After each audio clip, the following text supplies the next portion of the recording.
길에서 만난 하나님, 고정수 목사입니다.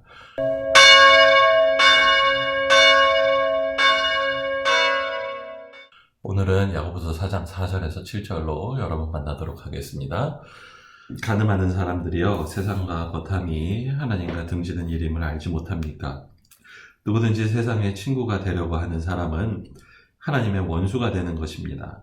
하나님께서는 우리 안에 살게 하신 그 영을 질투하실 정도로 그리워하신다라는 성경 말씀을 여러분 헛된 것으로 생각합니까?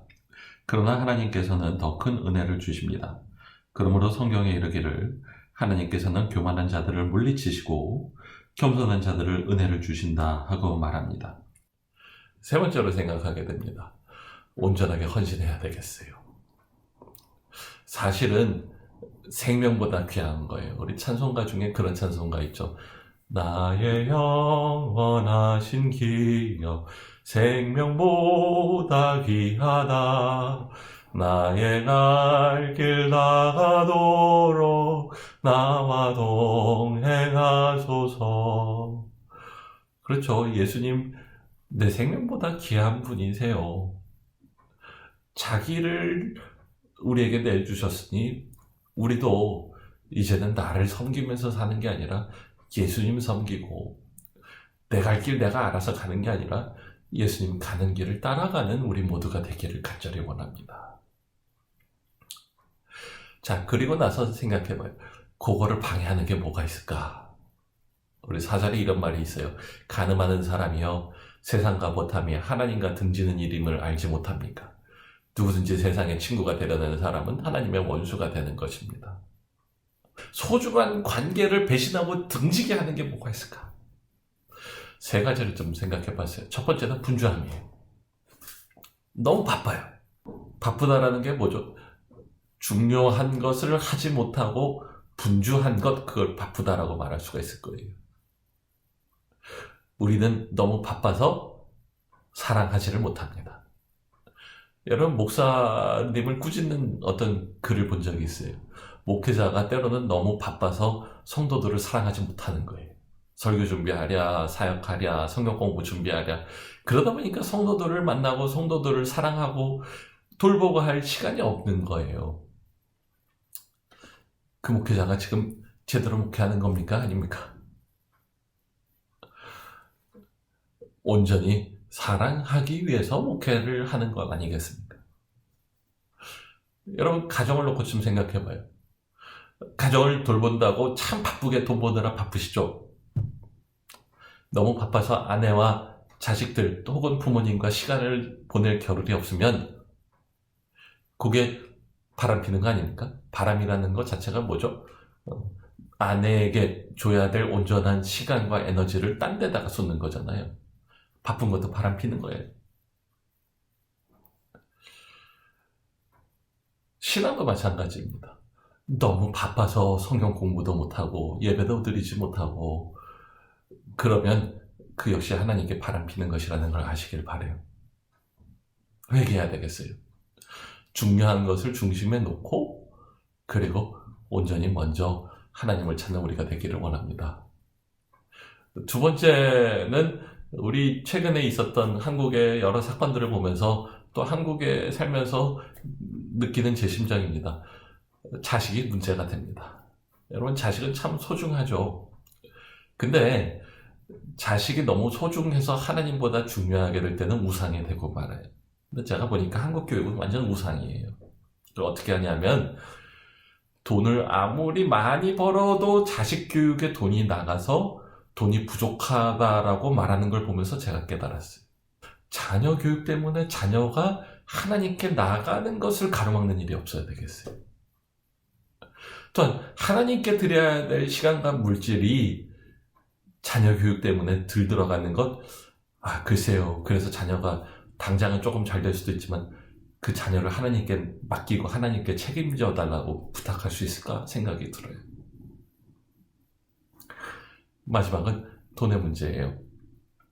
마태복음에 이런 말이 있어요. 아무도 두 주인을 섬기지 못한다. 한쪽을 미워하고 다른 한쪽을 사랑하거나 한쪽을 중히 여기고 다른 한쪽을 무시할 것이다. 너희가 하나님과 재물을 함께 섬길 수 없다. 여러분 돈 좋아하시죠? 저도 참 돈이 좋아요. 살다 보니까 돈이 참 힘이 세더만요. 그런데 그래서 돈에게 마음을 뺏기는 때가 얼마나 많습니까? 사실은 목회자도 교회도 돈을 사랑할 때가 참 많지 않아요? 그래서 돈이 주인이 되면 두 가지 현상이 일어나요. 첫 번째는 입에 불만이 가득해져요. 감사가 점점 줄어요. 아담과 하와를 다시 생각해 봅니다. 하나님의 에덴 동산에서 이만큼 많은 것들을 주셨는데 동산에 있는 걸 다 먹어도 되잖아요. 선악과 하나만 먹지 마라 이렇게 얘기하셨어요. 그걸 절제라고 얘기하고 싶어요. 하나님 참 말씀하시고 싶은 게 많죠. 하나님만 중심에 섬기고 순종할 것, 그리고 또한 돈이라는 것은 가져도 늘 부족해요. 수입이 오르면 잠깐은 만족하는 것 같은데 또 여전히 수입이 부족하다고 느끼지 않습니까? 그러니 필요한 만큼 갖고, 그리고 더 이상 욕심내지 마라, 그 얘기 하시는 거죠. 그런데 중심을 하나님 두지 못하고 돈에게 뺏기면 그때부터는 목마르고 갈증나기 시작해요. 그래서 늘 불만인 거예요. 아담을 보세요. 에덴 동산에 있는 걸 다 가졌는데 여전히 불만해서 그거 먹으면 안 되는 거 다 먹지 않습니까? 참 많은 생각을 하게 됩니다. 여러분, 세상에서 만족을 얻으려고 하십니까? 여전히 갈증을 느낄 거예요. 예수님 십자가에서 마지막 하신 말씀 중에 하나는 내가 목마르다 였어요. 그걸 보면서 참 눈물이 나요. 이 세상을 사시면서 예수님이 늘 목마르셨구나. 하나님을 향한 갈급함이 있구나. 이 땅을 살면서 이 땅 자체가 부족하기 때문에 느끼는 갈급함. 그리고 세상이 악하기 때문에 하나님을 온전히 경험하지 못하기 때문에 느끼는 갈급함. 그것이 있어서 십자가에서 마지막에 내가 목마르다 얘기하신 거예요. 그러나 사실은 그 태어나실 때부터 십자가에 죽으시는 그 순간까지 늘 목마르셨던 거예요. 그때 이제는 돈에 대해서 목마른 것이 아니라 그것은 하나님의 필요한 걸 다 채워주실 걸 믿고 하나님에 대한 갈급함으로 변해야 되지 않겠습니까? 두 번째는요, 기도가 줄어요. 돈에 마음을 뺏기면 기도가 줄어요. 여러분, 신앙이 좋으면 돈이 많아도 감사하고 기도하고, 돈이 없어도 늘 하나님께 기도하죠. 더 의존적으로 기도하죠. 물질의 마음을 뺏기면 어떻게 됩니까? 돈이 없으면 하나님께 매달릴 수도 있어요. 그러나 아마 불평불만이 더 많을 거예요. 돈이 많으면 아예 기도 자체를 안 하게 되죠. 참 깊이 생각하게 됩니다. 만약에 내가 물질이 많아서 기도가 없어진다. 물질이 없으면 하나님께 불평불만만 많거나 기도를 해도 주세요만 하고 감사가 없으면 내 마음이 잘못됐구나 생각하시기를 바라요. 전 주기도문을 좀 생각해 봤어요. 그 순서가 보면 앞에는 하나님께 집중하죠. 하늘에 계신 우리 아버지, 하나님 우리 아버지세요. 오늘 본문은 하나님 우리 신랑 되세요. 이름이 거룩히 여김을 받으시고 나라가 임하시고 뜻이 하늘에서 이루어진 것처럼 땅에서도 이루어지리이다. 이게 하나님께 영광 돌리고 하나님을 구하는 기도를 시작하지 않습니까?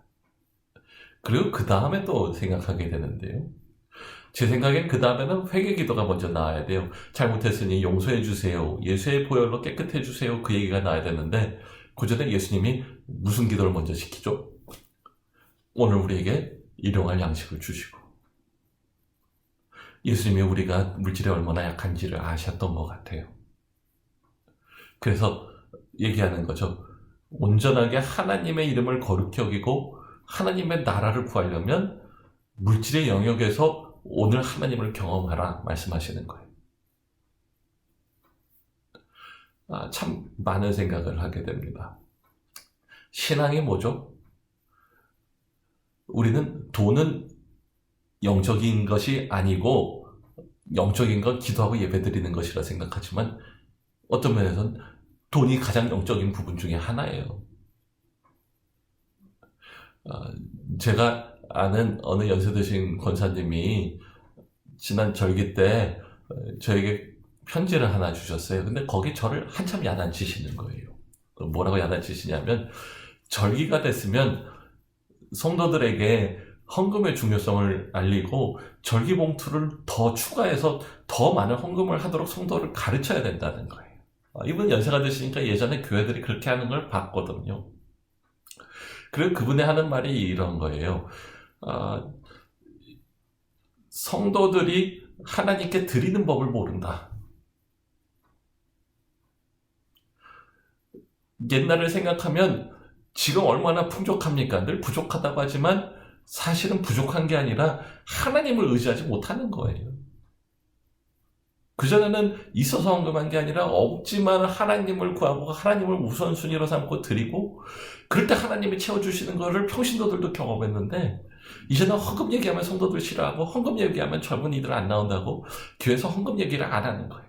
제가 또 이렇게 하면 또 목사가 헌금 밝힌다고 생각할지도 모르겠어요. 그게 아니에요.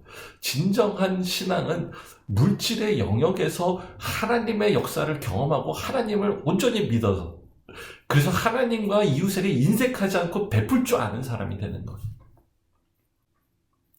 PT를 생각을 해봐요. 여러분 PT가 내가 할 수 있는 만큼만 쉽게 이렇게 하게 하나요? 아니죠. 어떻게 하죠? 마지막에 막 몇 세트씩 이거 시키고 나면 기분이 없잖아요. 근데 마지막에 안 되는데 PT가 어떻게 하죠? 한 번 더 할 수 있어 그러면은 하면서 이렇게 하잖아요. 그 다음에 또 이제 그만했으면 좋겠는데 또 하라고 그러잖아요. 안 되면 어떻게 하죠? PT가 끌어다가도 옆에서 붙잡고 막 하기 시키잖아요. 강제로. 아파 죽겠는데 그만하고 싶은데 근데 어떻게 합니까? 그 몇 번 하고 나면 그 다음에는 PT가 안 도와줘도 제가 돼요. 제대로 된 신앙을 원하십니까? 자기 한계를 뛰어넘는 결단을 하세요. 물질뿐만 아니라 시간에 있어서도 그리고 또한 자식의 문제에 있어서도 온전하게 하나님을 믿고 약속을 붙드는 헌신을 하면 하나님께서 믿음을 주시고 우리의 마음이 반대로 쏠리지 않고 오직 하나님만 믿는 그러한 삶으로 인도하여 주실 것입니다. 기도하겠습니다. 하나님 아버지, 바람난 여자처럼 시간을 쫓기고